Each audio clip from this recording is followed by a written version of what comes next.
I doubt if they care, you know.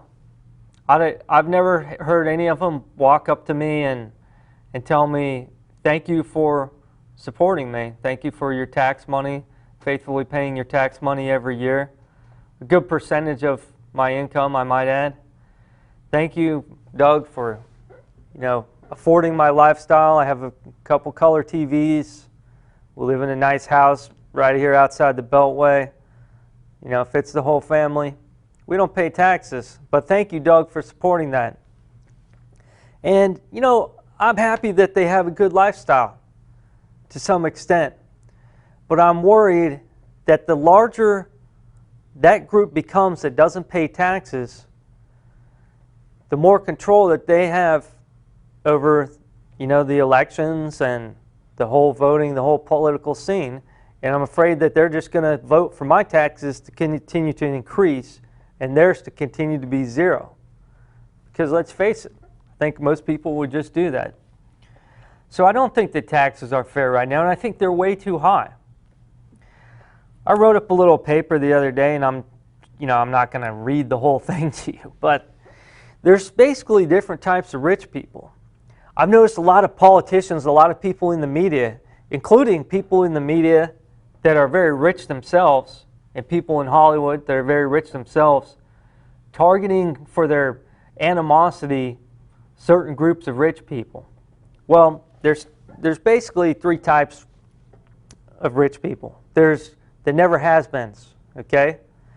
They are inherited wealth. They never made money. They never created jobs. They inherited or married up. They married up to people such as John F. Kerry, Barack H. Obama, or John S. McCain. Just thought I'd throw those middle initials in there. Those type of people married up people that had money, okay, without ever having done any business or created a job or done anything good for the economy.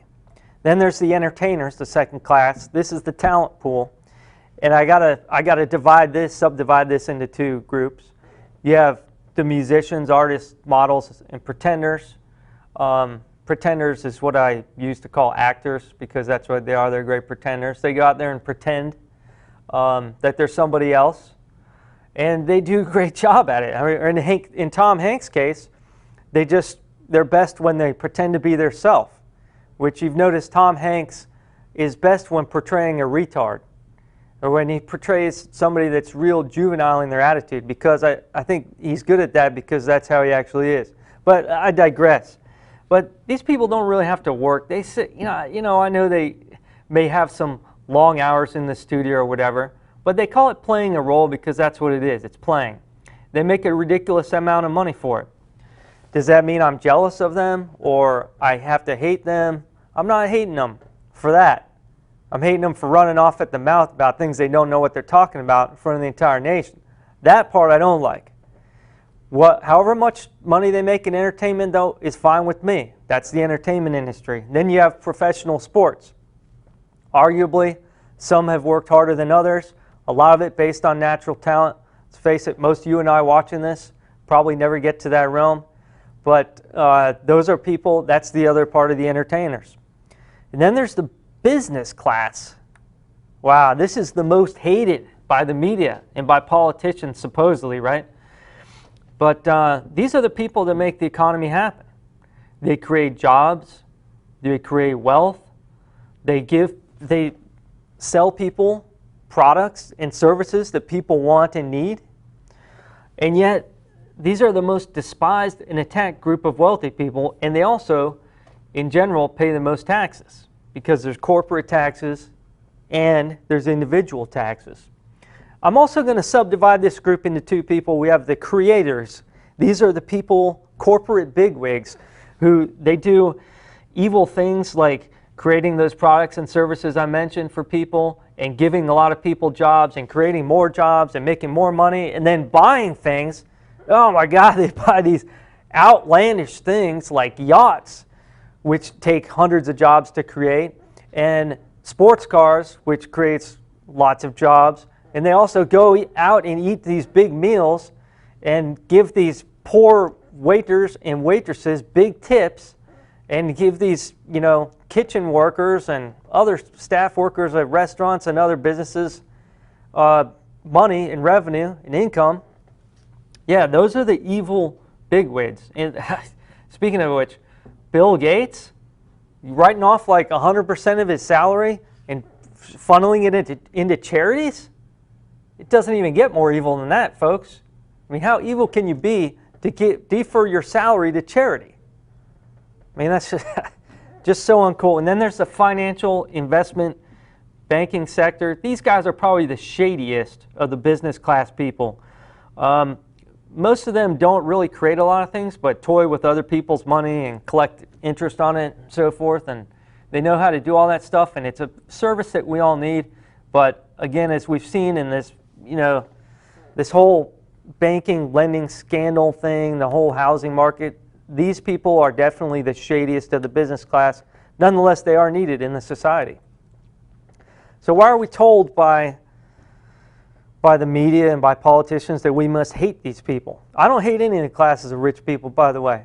There's no reason to hate them just because they have a lot of money and I don't. That's not really a problem. But there's never too late for that, for any of us. This is America. We still have the opportunity to go out and make a lot of money ourselves. A lot of these people lived the American dream. Some of them had some talents and abilities that we didn't. And others, others just went out and created. They got real determined, created some business, got some things done. So let's not hate these people.